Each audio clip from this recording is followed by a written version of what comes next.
Salam les gars, le retour de la Ligue des Champions dal leen ak jàmm ci seen journal bi.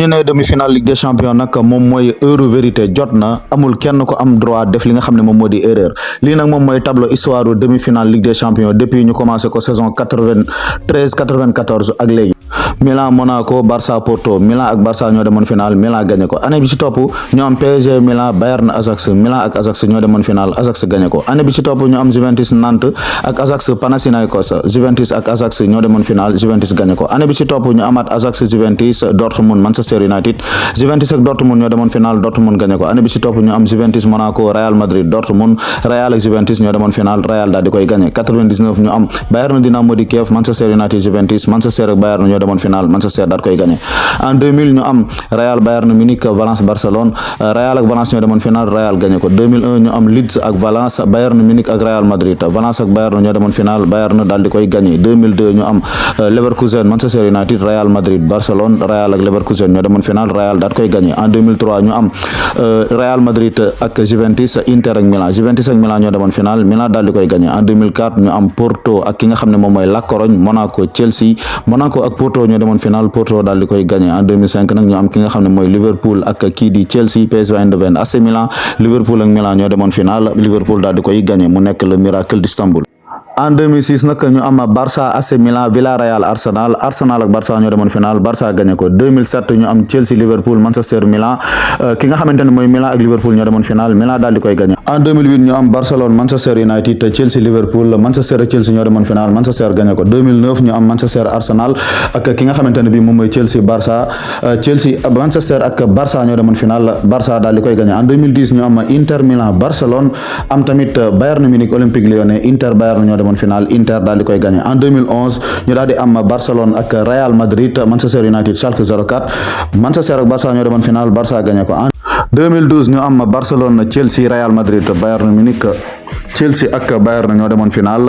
kii di Chelsea daal di koy gagné en 2013 ñu am Real Madrid Borussia Dortmund Barcelone Bayern Munich Bayern ak Dortmund ñoo demoon final Bayern daal di koy gagné en 2014 ñu am Real Madrid Bayern Munich Atlético Chelsea Real ak Atleti ñoo demoon final Real gagné ko en 2015 ñu am Juventus Real Barcelone Bayern Munich Juventus ak Barça ñoo demoon final Barça daal di koy gagné en 2016 ñu am Bayern ak Atlético Madrid Real Madrid Manchester City Real ak Atleti dem final Real gagné ko en 2017 ñu am Real Atlético Juventus Monaco Real Juventus dem final Real daal di koy gagné en 2018 ñu am Liverpool AS Rome Real Madrid ak kii di Bayern Munich Real Liverpool dem final Real daal di koy gagné en 2019 ñu daal di am Barcelone Liverpool Ajax Amsterdam Tottenham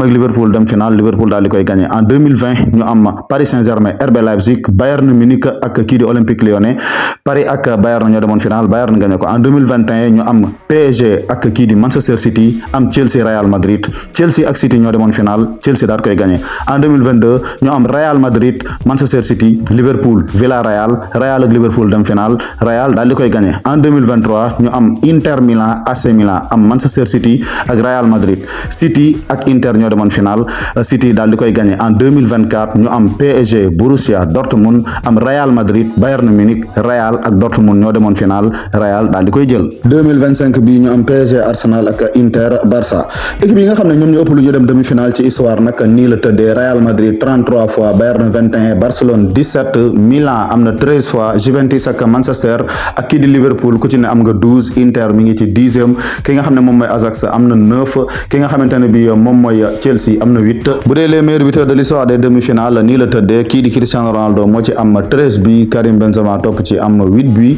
ki nga xamante ne mooy Robert Lewandowski am na 7 bi Lionel Messi am na ci 6 bi Alessandro Del Piero am na ci 5 bi demi-finale bi nag dafa équilibré ndaxte 4 pays différents ñoom ñoo ci am représentant muy anglais yi di italiens yi di français yi di ñi nga xam ne ñooy espagnol yi probabilité nag nii la tëddee avant demi-finale yi nee nañ Arsenal moom mooy favori bu ci topp Barça ki ci topp nekk PSG ku ci topp nekk Inter kenn ku ci ne ak pourcentage bi nga xam ne moom nga am dañu koy commencer nag ak match ñaari ponkal yi ñaari équipe yi nga xam ne ñoo jël Ligue des champions ci les demi-finales muy Inter ak Barça ku wax ñaari équipe yi nag sa xel dem ci 2010 match bu rëy bi ñu footballoon ci demi-finale retour yi foofa ca Camp Nou diggante Mourinho ak Guardiola la woon Mourinho nag daal di fay ñëw indi tactique bu défensif bu yéeme daal di éliminer Barça daal di dem ba final gagné ki nga xam ne moom mooy Bayern. ñaari club yi yàgg am ay joueurs yu mag lañ joueurs yi ñoom ñooy ñi nga xam ne jaar nañu Inter ak Barça Ricardo Quaresma Joao Cancelo ki nga xam ne moom mooy Edgar Davids ak ki nga xam ne moom mooy Luis Figo le Ballon d'Or 2000 ak ki nga xamante ne bii moom mooy Philippe Coutinho aussi ak ki nga xamante ne moom mooy Thiago Motta moom tamit Barça ko formé woon Samuel Eto'o kenn du ko fàtte bokk na ci joueurs yi ci gën a siiw ku ci mel ne Arturo Vidal moom tamit ci la bokk ki nga xam ne moom mooy Alexis Sanchez aussi ci la bokk ak le phénomène brésilien bi di Ronaldo Nazario de Lima ak ki nga xam ne moom mooy Zlatan Ibrahimovic. ñu nekk ay club yu am prestige yu am tamit jaar-jaar bari ay trophée lool mais nag ñoom ñaar ñooy les deux extrême laa ko mën a tuddee meilleure attaque ak meilleure défense Barça avec 37 bi Inter 5 bi la encaissé ci Ligue des champions bi te ñoom ñaar match bi ñu mujjee football nii la terminé woon 3 bi partout biir Camp Nou la woon saison 2022-2023 match tay bi nag naka la demee moom la ñuy xool. Même score, même refrain, même spectacle. Top performance de la part des deux équipes, les Blaugrana et les Nerazzurri. 3 buts partout. Un match d'anthologie, un match exceptionnel. Tactiquement, mais on est séduit. Techniquement, physiquement, mentalement. ñaari équipe yu am mental lañ parce que kenn ki mën nañ ko 2-0 mu ñëw dindi ko ñëpp jàppoon ne ki ci des day effondré wu mu ñëw deuxième mi-temps aussi dëggal boppam kooku tamit ñu jàpp ne mooy gagné match bi ka ci des daal di ñëw égaliser donc tey lépp a feeñ un magnifique match digne d'une soirée de la Ligue des champions rawatina stade bi nga xam ne moom mooy demi-finale yi te match bi moom bu melutoon nii sax jaaxal ñu mais nag mën nañoo jàpp ne première bii bi teel a dugg moom moo neexal match bi ki nga xam ne mooy Marcus Thuram moom la ñuy sant di ko gërëm parce que bu dul woon moom spectacle bi cinéma bi du am quel magnifique match ba pare bii bu rëy la dugal te bii boobu mu dugal moom mooy le but le plus rapide de l'histoire de l'Inter en Ligue des champions nekkaat le but le plus rapide de l'histoire des demi-finales de Ligue des champions top performance de la part de Marcus Thuram de la part de Denzel Dumfries mi nga xam ne moom moo dugal deuxième but bi de la part aussi de Lamine Yamal mi nga xam ne moom moo sonné révolte catalane bi ak ki nga xam ne moom mooy Ferran Torres moom mi égalisé ak itam Dumfries mi ñëw dugalaat beneen but encore sur corner muy loo xam ne nag exercice bu Inter maîtrisé la dañuy wax Arsenal rek mais yàgg naa ko fi wax même ci les journaux yi nga xam ne moo passé que ni Inter bokk na ci équipe yi gën a dangereux ci wàllu coup de pied arrêté rawatina ci corner yi parce que dañu am ñaar yoo xam ne dañu mën centré ñoom souvent duñ def ay corner sortant mais ay corner duñ def ay corner rentrant mais ay corner sortant la ñuy def bu ñu amee corner côté droite droitier bi moo koy dóor Hakan Çalhanoğlu bu ñu ko amee côté gauche Di Marco moo koy dóor te booy xool tey corner yi ñu dugal benn bi gauche la jógee benn bi droite la jógee deux très bons joueurs de centre lañ am muy ñaar ñooñu le donc loolu moo tax ba ñu maîtriser corner ba pare seen défenseurs yi ak seen milieu terrain yi ba ci attaquants yi dañu njool Denzel Dumfries moom a fait un match de taille patron aujourd'hui te pourtant ci blessure la jógee mais tey moom moo dugal 2 bi def benn passe D te même bii bi nga xam ne dañ ko dindi sur hors-jeu aussi moom moo ko passe Denzel Dumfries gagnéwul l'homme du match sàccul l'homme du match bi mais daf ko gagné avec beaucoup plus de mérite top performance de la part de ce latéral néerlandais moom nag di nga comprendre lan moo tax entraîneur hollandais yi di ko jël di ko teg ci kaw ki nga xam ne mooy Jérémy Frimpong te pourtant Frimpong booy xool mën naa ne moo ëpp géwél moo ëpp explosivité mais Dumfries moo ko gën a complet muy défensivement et offensivement il est trop fort il fait partie des latérales les plus complets du foot mondial est-ce que sax nekkul le plus complet côté droite en tout cas moom ak Achraf Hakimi ak Jules Koundé débat la waaye kenn du Lamine Yamal moom bu fi Dumfries nekkul woon amul sax débat moom mooy jël l'homme du match quel joueur Di Marco tey ndox lay leeree mais Di Marco booy bi xanaa dañ ko ne yow dee ko dippi di ko dippati Di Marco kan moo ko wax ne ko bu Lamine Yamal yoree bal daa war a arrière kan moo ko wax ne ko bu koy marqué daa war a ñëw rek soobu daanu mais Di Marco da ngay xaru booy bi tey il était en mission 100e maximum la doon honoré tey biir Barça moom déjà moom mooy le plus jeune joueur bu atteindre stade bi raw na Gavi raw na ki nga xam ne moom mooy Boyan Krkić raw na Pedri raw na Ansu Fati raw na aussi Lionel Messi ci stade boobu noonu nekk le plus jeune joueur catalan bu disputé 100 matchs avec le FC Barcelone à l'âge de 17 ans et 170 jours il est extraordinaire le golden boy il n'est pas golden boy pour rien képp ku mu maaseel jamono moo la man c'est le futur meilleur joueur du monde bis bu ko cat jàppul blessure yi sonalu ko amul débat Ligue des champions ren bi ci âge bi mu am mi ngi ciy def chiffre yu am solo 12 matchs la ci disputé am na ci 5 bi def ci 3 passes décisifs il est extraordinaire 100 matchs yi mu joué Barça rek dugal na ci 21 bi def ci 33 passes D te saison ren bi amagul na 24 passes décisifs te bu ñu fàtte ne record bi fële ca Barça Messi moo ko yoroon te 27 passes la woon lors d'une saison malgré avant match bi waxoon nañ ne dafa blessé ba doon nañ tiit sax que ne du football man sax gëm naa ne dafa sooxaale ak blessure bi parce que deuxième mi-temps bi dañu gis ne li mu yaram dafa xaw a atteindre non seulement physiquement dafa sonn mais blessure bi tamit mën na am daf ko doon sooxaale di football te loolu dafay wane ne c'est un joueur bu am mental bu am détermination c'est un joueur boo xam ne vraiment référence la nar a doon ci football mondial il est extraordinaire moo tax tey moom jommal na amateur yëpp jommal na mbooleem ko bëgg football match bi dafa jeex ku nekk di tiwite naan Lamine Yamal gauche Lamine Yamal droite par exemple Erling Haaland ci kanamu teleem la toog lii la bind moom this guy is incredible nee na waa ji moom dafa incroyable moom Lamine Yamal te du moom kese tey beaucoup de personnes wax nañ ci performance bi ku ci mel ne par exemple Pau Cubarsí Lamine Yamal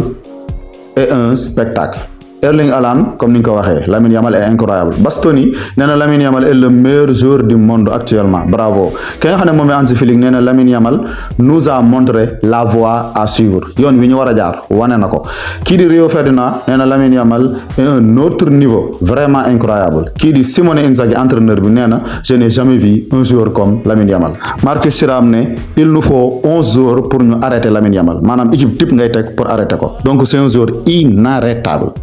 C'est le meilleur joueur en termes de dribble ak jouer ci bal bi dans le monde vraiment c'est le meilleur mais nag bon match bi loola waaye man di wax jeexagul retour bi biir Giuseppe Meazza dina tàng dina metti ci ñaari équipe yëpp parce que 3 bi partout jàppal ne kenn dugalul c'est 0-0 bu fekkonte ne sax bii à l'extérieur mi ngi am ba tey Inter moom avantage mais nii moom kenn amul avantage match retour ak lu waay mën a gagné day qualifié 1-0 baax na 2-1 3-2 5-4 ku ko mën di doo da ngay qualifié donc dugal gagné la match retour bi kon kenn qualifié gul ñaam ñëpp am nañ seeni chance mais nag je dirais que 50-50 la avant match bi moom nekkutoon 50-50 Barça moom moo xawoon nekk favori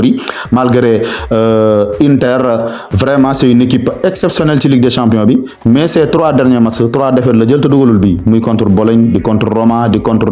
Milan ci Coupe d'Italie bi mais Barça aussi jugee ci gagné contre Real Coupe du Roi ñëpp jàpp ne moo gën a nekk ci confiance mais match boobu mu football ci Coupe Roi bi moo ko sonal surtout deuxième mi-temps bi dañu gis ne dañoo ñëw émoussé fatigué physiquement wane ne vraiment am nañu ay limites quoi moo tax nag Hansi Flick moom bu fekkente ne bëgg naa génn ci match retour bi prochain match am La Liga contre Valladolid il faut mu def turnover xaw a changer les éléments clés teg leen ci banc bi pour noppal leen sinon rek du baax ci moom en tout cas top performance de la part des Nerazzurri ñoom ñu dugg biir Barça daal di am match nul di wax merci à ces deux entraîneurs là Hans-Dieter Flick et Simone Inzaghi top performance aussi de la part de ces deux coachs.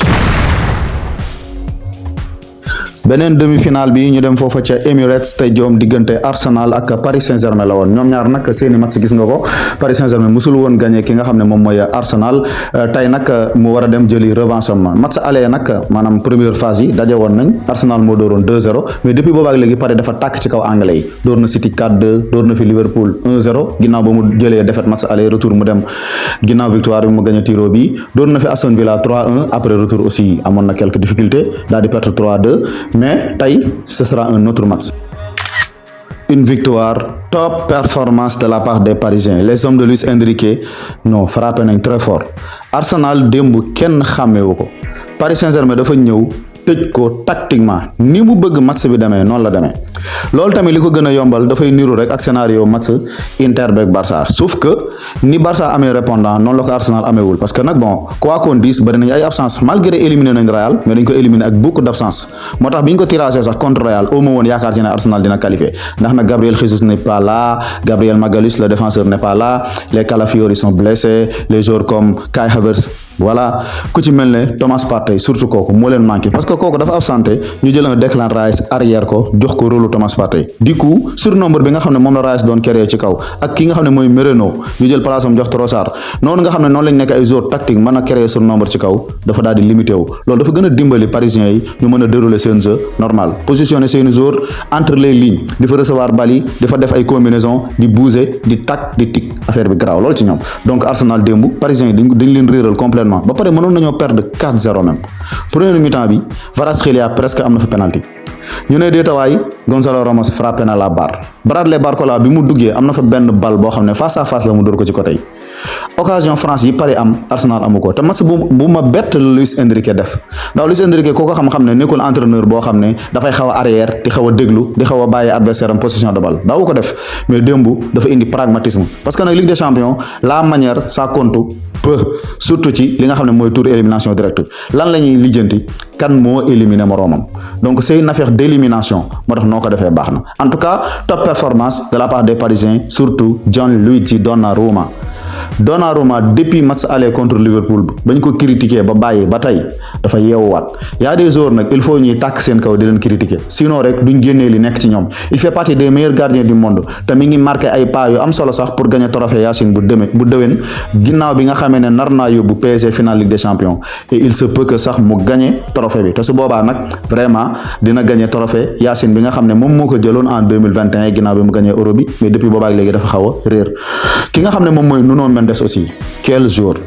sànq maa ngi tàgg Dumfries elle latéral droit mais ban latéral gauche moo gën a complet aussi Nuno Mendes défensivement da lay lekk offensivement il est excellent ku mën a tëj Mohamed Salah aller retour puusul paasul Bukayo Saka puusul paasul benn nit mais il est magnifique mais aussi kenn du wax ci Paris te tuddoo seen moteur bi nga xam ne moo ne ci digg bi lu yëngatu rek foofa moom moo ko yëngal te kooku mooy Joao Neves kii Paris est-ce que da koo jënd prix bu ñu ko mën a jëndee rek jàpp naan da koo sàcc quel joueur ce gars moom néew fi sax di lijjanti lumière wala di topp ci ginnaaw ñu koy tagg wala di ko takkal ay rajo moom daal day def li muy def rek il n'a que 21 ans démb gagné na 7 duels sur 10 daal dinay créer 2 occasions dangereuses li nga xam ne moom mooy ay longue passe am 100% yi daf ko dafa réussir longue passe yi mu def yépp ba pare moom Regista day dem numéro 6 reculé day dem box to box day dem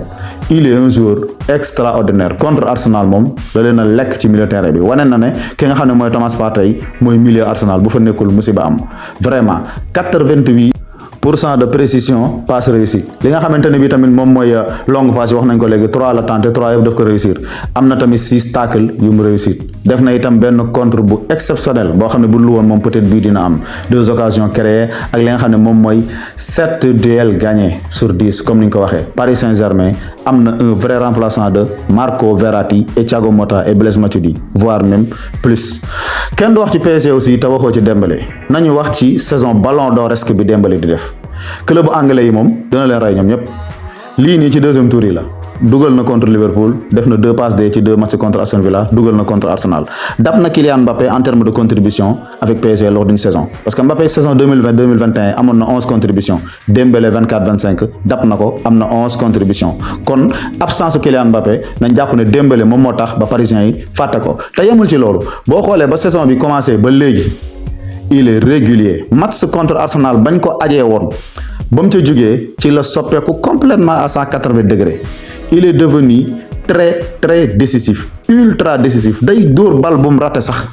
tir bi mu dugal démb daf ko raté mais ça finit au fond de filet xoolal ma chiffre yi muy am ci Champions League bi depuis Atlético def na passe D Man City mu dugal contre Stuttgart mu triplé contre Brest mu dugal contre Liverpool comme ni ñu ko waxee mu dugal match retour bi contre Aston Villa aller ba am na passe retour bi am na passe contre Arsenal aussi démb moom moo dugal bii bi tax Paris Saint-Germain daal di gagné match bi te il se peut que bii boobu mën naa yóbbu Paris final ndax retour boobu defee 0-0 rek dañuy jàpp ne Dembélé moo leen yóbbu 2025 bi c'est le meilleur joueur 25 matchs joués 25 buts marqués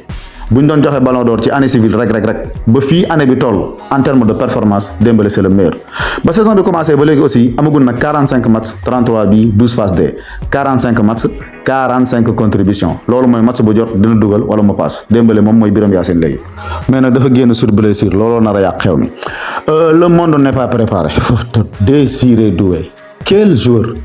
mais ailier droite ailier gauche numéro 8 numéro 10 ba ci faux numéro 9 Désiré Doué da koy doxal kii ban façon joueur la sa origine ivoirien la incroyable joueur démb contre Arsenal il a fait un premier mi-temps magnifique